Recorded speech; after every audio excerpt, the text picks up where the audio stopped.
Hey everybody, and welcome back to the History Reader. For the first video of 2022, I'm basically just gonna go through some of the books that I've acquired recently. I was going to time-bound this because that's kind of a popular thing to do on YouTube. It's book haul for October or December or whatever, but to be honest, I can't remember when I got some of these books. And it goes back a little bit, probably to November. So I just thought I'd show some of the books that I've acquired recently. I find it quite interesting to watch these types of videos just to get ideas of what's actually out there and what I often come across books that I might be interested in. So we'll start with the first one on the list. This is the one I acquired, I think, back in November. It is David Crane's Scott of the Antarctic, the definitive biography. And this is like you'd expect, a biography of Robert Falcon Scott, who was a British explorer of the Antarctic in the sort of period right at the turn of the century. And so it was this last big push for the South Pole, which was kind of the last unexplored portion of the Earth in terms of these extremes that you could reach. After that, of course, then Everest becomes one.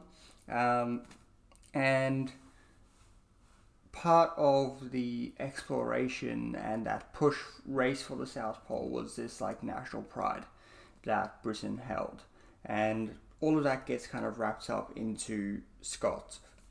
And so he does two expeditions down to Antarctica, one in 1903 to 4. In that one, he's actually with Ernest Shackleton, and he sends Ernest Shackleton back halfway through the expedition, basically to they winter over in Antarctica again and then do another push for the pole, but he sends Shackleton back, and this kind of has been played up to be a big breaking point between Shackleton and Scott, and why Shackleton ended up doing the expeditions he did. The second expedition was the more famous one, where he actually does reach the South Pole, but he reaches it just after the Norwegian explorer Roald Amundsen, and then he, on the way back, actually sadly dies. So this is a book about that. Is a biography of him, quite simple. It tells us what we know of his childhood, and then his time in the Royal Navy and his time exploring. It sticks quite closely to his diaries, which was generally something that's not something I enjoy too much, but it's the only sources we have, particularly for his final push to and from the South Pole. We only have his and his companions' diaries. So it was a really, really good book. I read it incredibly quickly, and it's kind of kicked off a bit of an interest for me, and an enjoyment of reading explorer type books. I've read a couple of books on Everest and things like that, so that was a really good one. Next one is all the rest of these are actually Christmas presents that I got. So the first one here is Alistair Moffat's The Highland Clans, and this was one that I got or sort of expressed interest in, and someone bought it for me for Christmas, because I've been watching the show Outlander, and that sort of is about the Highlanders and the sort of through the character stories, kind of broadly telling the story of the end of the Highlanders' way of life. So the Battle of Culloden, and then this migration out of Scotland that a lot of Highlanders experienced. So this book, basically, it's very short. It's only about 180 pages, and it's one of these glossy sort of like what you would get in a textbook. So those types of pages, and it's got a lot of paintings and illustrations all the way through it.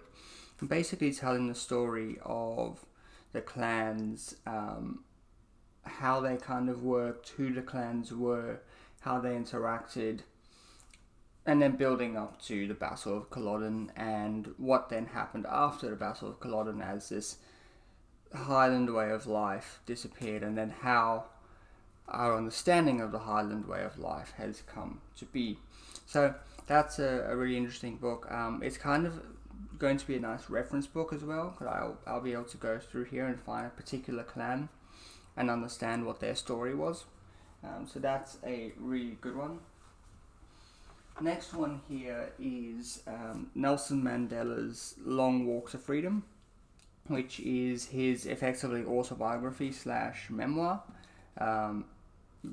I'm South African, and growing up, we always had a copy of this on the shelf, and it's just one that I've never got around to reading.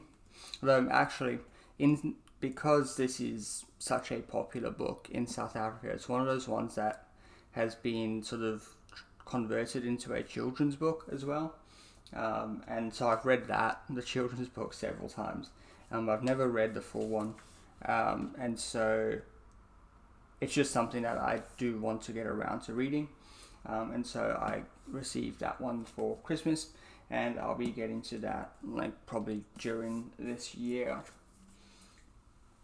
So these last two are sort of more on the traditional types of books that you are used to seeing on the channel. The first one is Thomas Pakenham's The Scramble for Africa. So this is exactly what it sounds like. It's a history of the Scramble for Africa in sort of the 1870s onwards, and it goes through sort of in quite a traditional historical style why then politically, economically, militarily did Europeans and European countries suddenly turn and want to have colonies in Africa. It's fairly dense writing. It's not easy. He doesn't spend. It's already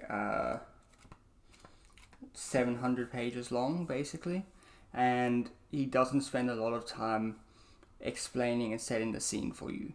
So there's a lot of filling in gaps that you've got to do as you go along, but it's sort of on that higher level of history writing where they're not going to spoon feed you, and you can fill in those gaps if you really want to get it. So I'm about halfway through it, and it is really, really fascinating. The parts that I do understand more and have a little bit more context, it is really excellent. The parts I don't have the context, I'm sure it is excellent. I'm just not fully getting it right now. So that's that one. And then the final one, the one I actually started last night. It is The Boundless Sea, A Human History of the Oceans by David Abulafia. And this one is one that I caught my eye when I was in a bookshop, and I mentioned it to the person I was with, and they got it for me for Christmas.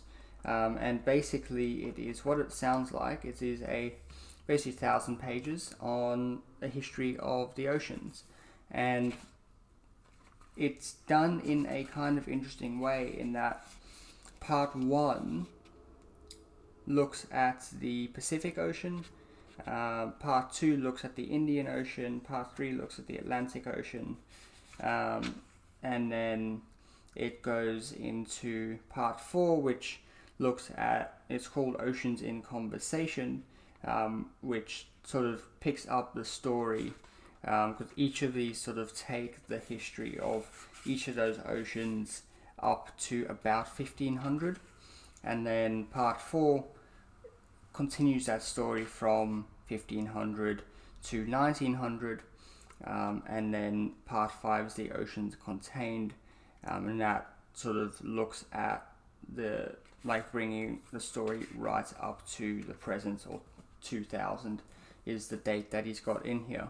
And I read the first part in here about the Pacific, the older part of the Pacific, and he looks at Polynesian and Melanesian culture and what we can tell about these ocean-going peoples and how they were able to navigate and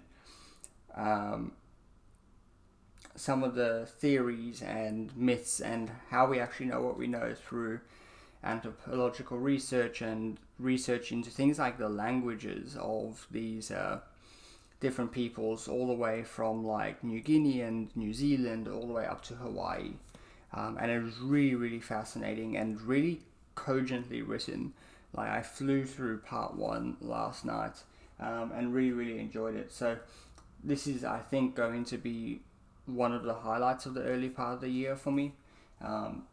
I've really developed an interest in naval history, and this is somewhat different. It's not necessarily naval history, although I imagine as we get through the book, it will become more of a naval history. But it is a history of basically humanity, but looking at through the lens of the oceans, which I think is something really, really interesting. So those are all of the books that I wanted to haul today. I hope you've had a nice Christmas and New Year, and that you've got some books that you're really excited to read. I'm going to be here making content about books all year, so I hope you join me. If you enjoyed the video, please like it, and if you want to see more, please subscribe to the channel, and I will see you in the next video. Goodbye.